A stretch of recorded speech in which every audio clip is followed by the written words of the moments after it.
મોરબીની આ સ્થિતિ, વરસાદમાં લોકો હેરાન, કોકના હાથ ભાંગી જાય, માંદા પડે, શું કહેશો? અરે ભાઈ, મોરબીની પરિસ્થિતિ અત્યારે દયનીય છે ને હવે મોરબી વાસીઓ ખુલીને બહાર આવવા માંડ્યા છે.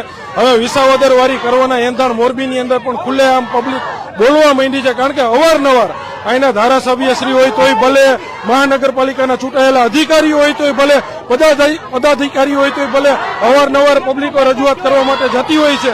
પરંતુ તેમ છતાં એમનો કોઈ નિરાકરણ આવતું નથી. રસ્તાઓની બિસ્માર હાલત જોવો, ઉભરાતી ગટરો જોવો, એમના માટે થઈને આજે પબ્લિક રસ્તા ઉપર ઉતરવા માટે મજબૂર થયું છે. તમે આ જોવો છો, આ લેડીઝો, આ જે લોકો આ પોતે પોતાના કામ ધંધાઓ છોડી અને બાળકોને સાથે લઈને રોડ ઉપર ઉતરવા માટેની આજની પરિસ્થિતિ સર્જાણી છે. મોટી સંખ્યાની અંદર અત્યારે ભાઈઓ પાથરીને અત્યારે બહી ગયા છે. અહીંયા એક વડીલ પણ અત્યારે છે, તમે જો આ બાપા શું નાની કેનાલ રોડે પડ્યા ને મોટરસાયકલમાં ખાડામાં હતા, હાથ ભાંગી ગયો.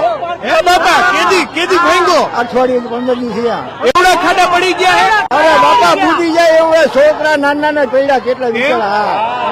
ભાઈ જાજી તકલીફ લાગે. જાજી એમને ઈ બાજુમાં કેટલીક સોસાયટીમાં તકલીફ છે. રાજનગર લગી એમ? હા, રાજનગર થી આખો જે અત્યારે નાની કેનાલ રોડ આખો જે બનેલો છે, એ નાની કેનાલ રોડ જે છે અહીંયા અત્યારે હાલ આ ખૂબ મોટી તકલીફ છે.